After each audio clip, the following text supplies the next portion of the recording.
पवित्र श्रावण माह में उज्जैन टीवी कराएगा आपको महाकाल वन क्षेत्र स्थित 84 महादेव के दर्शन।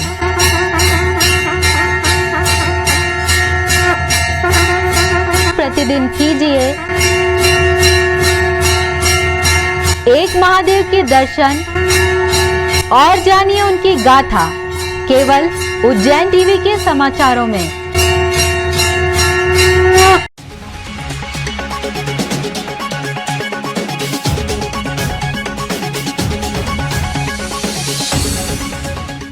नमस्कार, आप देख रहे हैं उज्जैन टीवी और मैं हूं आपके साथ खुशबू परमार।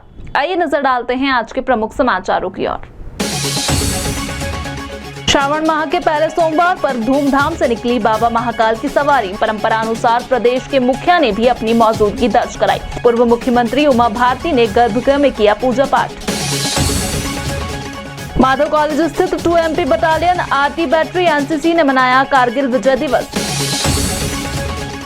इस्कॉन मंदिर में 3 दिवसीय गुरु पूर्णिमा महोत्सव का समापन। विभिन्न शहरों से आए भक्तजन। महाकाल दर्शन के दौरान मची भगदड़, बैरिकेड से धक्का मुक्की में गिरे स्त्री पुरुष एवं बच्चे भीड़ में फंसे। पुलिस ने संभाली व्यवस्था। कलेक्टर ने कहा भीड़ बढ़ी मगर अनियंत्रित नहीं हुई। और शैक्षणिक सत्रों का हुआ श्री गणेश। दशहरा मैदान शासकीय उच्चतर विद्यालय 50% छात्राओं की उपस्थिति के साथ हुआ प्रारंभ। और अब समाचार विस्तार से। श्रावण मास के प्रथम सोमवार पर बाबा महाकालेश्वर की सवारी निकली। परंपरानुसार प्रदेश के मुखिया ने भी अपनी मौजूदगी दर्ज कराई। आमजन को कोविड नियमों के चलते दूर रखा गया। मुख्यमंत्री शिवराज, पत्नी साधना सिंह और दोनों पुत्र कार्तिकेय और कुणाल के साथ महाकाल पहुंचे, जहां उन्होंने नंदी हॉल में विधि विधान से पूजन अर्चन एवं आरती की। इस दौरान उच्च शिक्षा मंत्री डॉक्टर मोहन यादव भी मौजूद थे।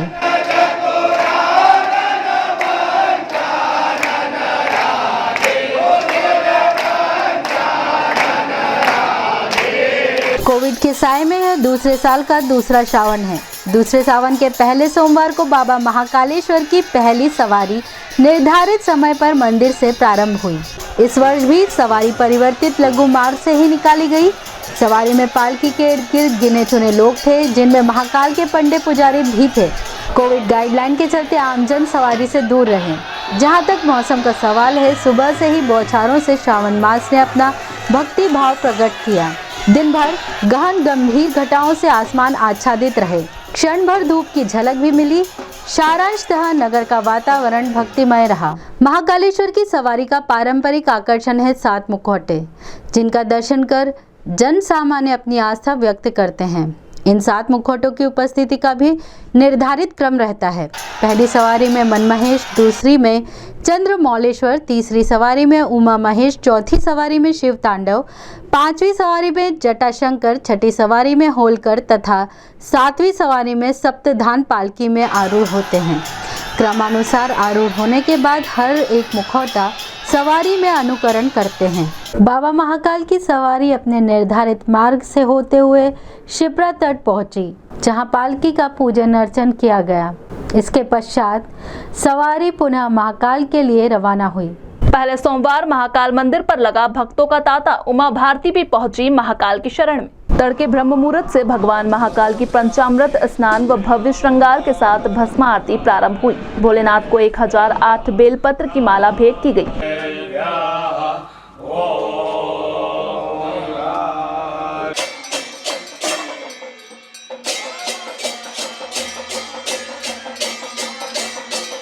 उसके बाद हुआ प्री बुकिंग वाले दर्शनार्थियों के लिए दर्शन का सिलसिला। गौरतलब है कि प्रत्येक सोमवार सशुल्क दर्शन व्यवस्था बंद रहेगी व 5000 भक्त दर्शन कर सकेंगे। महाकाल का दरबार भव्य रूप से सजाया गया व गणेश मंडपम की रेलिंग से भक्तों को दर्शन कराए गए। इसी क्रम में प्रदेश की पूर्व मुख्यमंत्री साध्वी उमा भारती ने भी महाकाल दर्शन किए और वे गर्भगृह तक पहुँच गयी, जबकि दर्शन व्यवस्था के तहत राज्यपाल व ज्योतिरादित्य सिंधिया ने भी गणेश मंडपम से दर्शन किए थे। मीडिया से उन्होंने राजनीति चर्चा से मना कर दिया और कहा कि विश्व में संकट मुक्ति के लिए मैंने भगवान से प्रार्थना की है। मैं तो बाबा महाकाल की ही कृपा से उनके दर्शन करने आती हूँ, तो इसलिए और मैं हमेशा यही मांगती हूँ कि मेरे जीवन को व्यर्थ मत जाने देना। और दूसरा मैं मानती हूँ कि संसार में जो विपत्तियाँ मंडरा रही हैं, कोरोना है, अन्य विपत्तियाँ हैं, आतंकवाद है, इन सबसे भारत भूमि को और विश्व की भूमि को मुक्ति मिले। दीदी, चूँकि अभी प्रदेश में 2 जगहों पर जहरीली शराब से 4-5 लोगों की मौत हुई। पहले भी आपने इस मुद्दे को उठाया है कि शराब बंदी होना चाहिए, क्या लग रहा है आपको वापस समय आ गया है? नहीं, मैं महाकाल के परिसर में इस तरह के प्रश्नों के उत्तर नहीं दे सकता। माधा कॉलेज स्थित 2MP RT battery NCC unit battalion में कारगिल विजय दिवस मनाया गया। कैडेट्स को ऑनलाइन कारगिल युद्ध की पूरी जानकारी दी गई।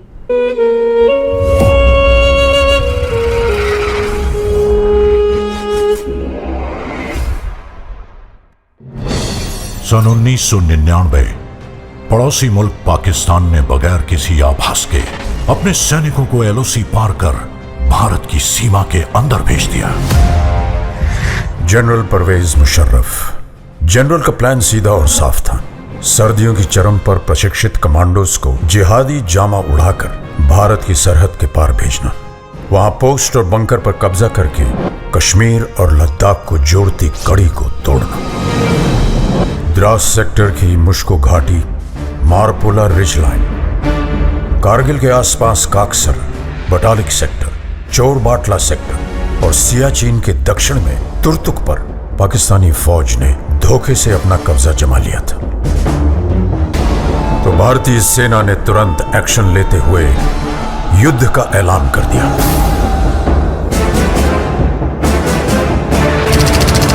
Chief of army staff general VP Malik के नेतृत्व में लड़ी गई कारगिल की जंग अपने आप में सैनिक रणनीति और साहस का एक उदाहरण है। ऑपरेशन का नाम था ऑपरेशन विजय। कारगिल का ये युद्ध भले ही उच्च अधिकारियों की विस्तृत प्लानिंग और रणनीति के अनुसार लड़ा गया हो, लेकिन इसे जीतने वाले औसत 20 से 25 साल की उम्र के वो नौजवान सैनिक ही थे जो शेरों की तरह दुश्मन पे टूट पड़े। ये वो बेटे थे जिन्हें अपनी मां के आत्मसम्मान की चिंता अपनी जान से कहीं ज्यादा थी। पूरे विश्व पटल पर भारतीय विजय का डंका बजने लगा। आज हमारा भारत विश्व में एक नई शक्ति बन के उभर रहा है। कारगिल की ये विजय उस नए भारत की नींव का पत्थर है, क्योंकि इस युद्ध में बही खून की हर एक बूंद ने हमारे आज को सींचा है। वही खून प्रेरणा देता है, बढ़ो आगे, मत रुको, पूरी शक्ति सहित निर्भयता से हर असंभव पहाड़ इसी तरह जीत लो। सीने में जो भारत भूमि के प्रति प्रेम है वो पूर्ण प्रज्वलित हो। जब संपूर्ण विश्व के शीर्ष शिखर पर भारत का ध्वज फहराएगा, तब मेरे देशवासियों हर दिन विजय दिवस कहलाएगा। वंदे मातरम, वंदे मातरम। सन 1999 में भारतीय सेना ने 90 डिग्री के कोण पर ठीक ऊपर मौजूद पाक सैनिकों को खदेड़कर कारगिल पर फतह हासिल की थी। इस विजय दिवस के अवसर पर माधव कॉलेज स्थित 2MP artery battalion NCC Ujjain ने विजय दिवस मनाया। इस अवसर पर परेड आयोजित की गई। कैडेट्स को युद्ध की ऑनलाइन जानकारी दी गई। कारगिल युद्ध में भाग लेने वाले सूबेदार मेजर अमोद कुमार सिंह ने अपने संस्मरण सुनाते हुए बताया, ये हमारे लिए एक बहुत बड़ा सौभाग्य का दिन है और ख़ासकर मेरे लिए, क्योंकि मैं इस युद्ध में शामिल हुआ। मेरी यूनिट को जैसे ही आदेश मिला 15 मई को, और हम श्रीनगर से मूव करके कारगिल पहुंच गए और यूनिट ने लगातार 26 जुलाई तक हमारी तरफ से यूनिट ने लगातार फायर पावर दिया और हमने काफ़ी पाकिस्तान के टेररिस्टों को और उनके सैनिकों को नस्ते-नाबूद किया, जिसमें हमारी यूनिट ने 26,000 गोले फायर किए और यूनिट को कारगिल ऑनर टाइटल से नवाजा गया। इस्कॉन मंदिर में 3 दिवसीय गुरु पूर्णिमा महोत्सव का समापन। विभिन्न स्थानों से आए भक्तगण। भक्तिचारू स्वामी ने गुरु पूर्णिमा को उज्जैन में मंदिर निर्माण का संकल्प लिया था। 1 वर्ष पूर्व अमेरिका में देह त्याग किया। हमने 3 दिवसीय गुरु पूर्णिमा उत्सव का आयोजन किया था, जिसका आज समापन हुआ। सितंबर में हम भव्य आयोजन करेंगे। आयोजित किए गए 3 दिवसीय कार्यक्रमों में उज्जैन उच्च शिक्षा मंत्री डॉक्टर मोहन यादव और ज्योतिषाचार्य पंडित आनंद शंकर व्यास भी शामिल हुए। यह जानकारी देते हुए इस्कॉन मंदिर प्रमुख राघव दास ने बताया, गुरु पूर्णिमा पर संपूर्ण भारत में अपने गुरुओं को नमन किया जाता है। हमारे गुरु महाराज परम पूज्य भक्ति चारू स्वामी जी के साथ भी अजीब संयोग था। 2004 में गुरु पूर्णिमा के दिन ही उन्होंने उज्जैन में इस्कॉन को स्थापित करने का संकल्प लिया था और आज से 1 वर्ष पूर्व 2020 में अमेरिका में उन्होंने अपना शरीर छोड़ दिया।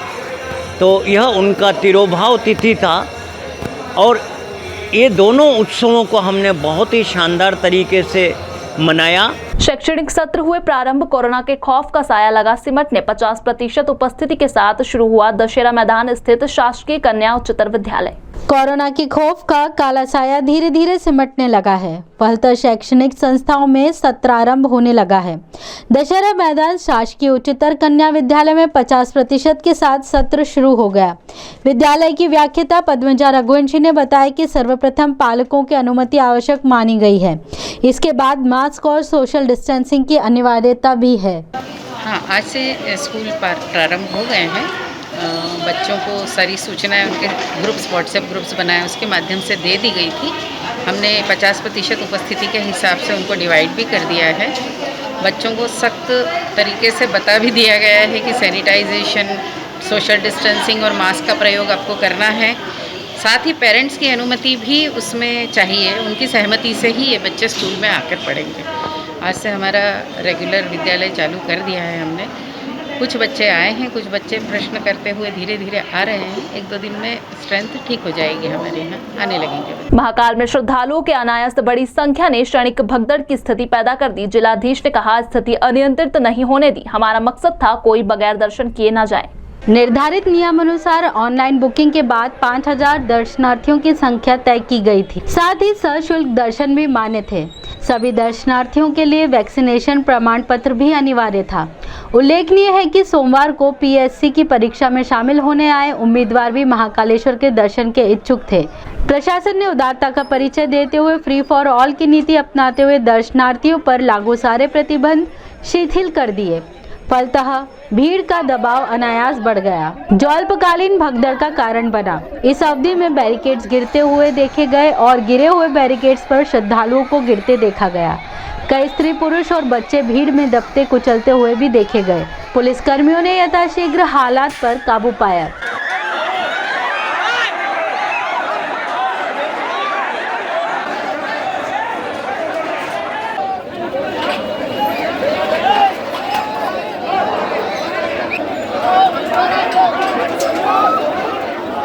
स्थिति को लेकर जिलाधीश ने त्वरित टिप्पणी करते हुए कहा कि अनायास ऐसी स्थिति निर्मित हो जाती है, जिस पर शीघ्र नियंत्रण कर लिया गया। हमारा उद्देश्य था कि कोई भी दर्शनार्थी दर्शन किए बगैर न जाए। देखिए, निश्चित रूप से हमारी जो व्यवस्था थी कि जो प्री बुकिंग के आधार पर ही दर्शन होंगे, लेकिन सुबह 5 बजे से ही दर्शनार्थियों की इतनी ज़्यादा संख्या इकट्ठी हो गई और उसमें ख़ास तौर पर सबसे ज़्यादा संख्या में जो पीएससी का एग्ज़ाम था उसके लिए जो लोग उज्जैन में रुके थे और आसपास रुके हुए थे, उनकी संख्या काफ़ी ज़्यादा थी।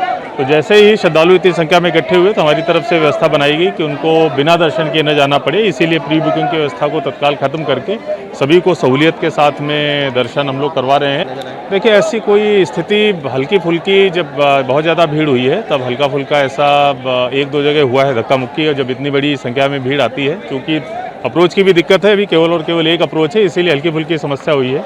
लेकिन अभी सारी स्थिति अंडर कंट्रोल है, नियंत्रण में है। महाकाल वन स्थित 84 महादेव दर्शन यात्रा में आज कीजिए गुहेश्वर महादेव के दर्शन और जानिए उनकी गाथा। शिप्रा तट स्थित गुहेश्वर महादेव 84 महादेव में द्वितीय स्थान पर है।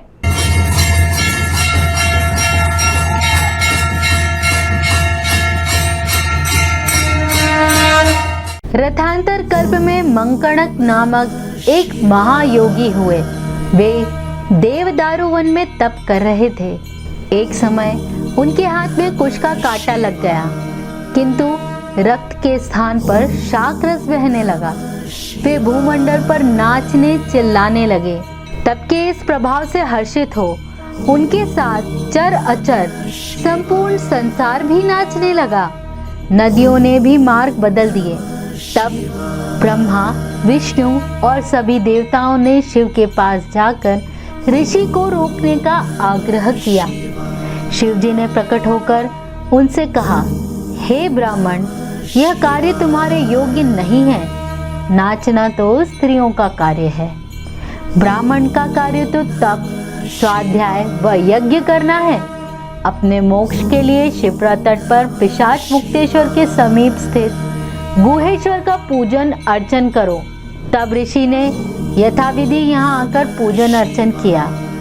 सदाशिव ने प्रसन्न होकर अभय दिया। गुहा में शिवलिंग होने से इनका नाम गुहेश्वर प्रसिद्ध हुआ। इनके अर्चन एवं दर्शन मात्र से प्राणी सिद्धियों का सदुपयोग करने में समर्थ होता है तथा अहंकार नष्ट होता है। अहंकार रहित किया गया पूजन भगवान सदाशिव तुरंत स्वीकार करते हैं तथा पूजक को मनोकामना से पूर्ण करते हैं।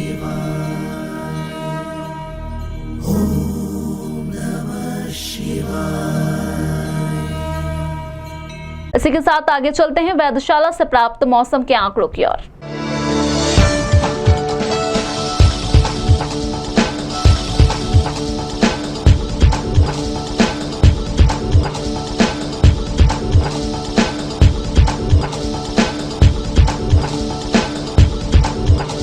अंत में प्रमुख समाचार एक बार फिर। श्रावण माह के पहले सोमवार पर धूमधाम से निकली बाबा महाकाल की सवारी। परंपरा अनुसार प्रदेश के मुखिया ने भी अपनी मौजूदगी दर्ज कराई। पूर्व मुख्यमंत्री उमा भारती ने गर्भगृह में किया पूजा पाठ। माधव कॉलेज स्थित 2MP battalion RT battery NCC ने मनाया कारगिल विजय दिवस। इस्कॉन मंदिर में 3 दिवसीय गुरु पूर्णिमा महोत्सव का समापन। विभिन्न शहरों से आए भक्तजन। महाकाल दर्शन के दौरान मची भगदड़। बैरिकेड से धक्का मुक्की में गिरे स्त्री, पुरुष एवं बच्चे भीड़ में फंसे। पुलिस ने संभाली व्यवस्था। कलेक्टर ने कहा, भीड़ बढ़ी मगर अनियंत्रित नहीं हुई। और शैक्षणिक सत्रों का हुआ श्री गणेश। दशहरा मैदान शासकीय उच्चतर विद्यालय 50% छात्राओं की उपस्थिति के साथ हुआ प्रारंभ। तो ये थे अब तक के प्रमुख समाचार। ताजा खबरों के लिए देखते रहिए उज्जैन टीवी। हमारे YouTube चैनल को लाइक, सब्सक्राइब करना ना भूलें। नमस्कार।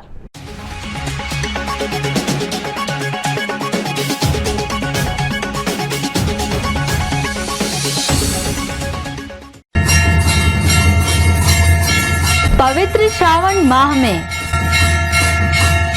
उज्जैन टीवी कराएगा आपको महाकाल वन क्षेत्र स्थित 84 महादेव के दर्शन।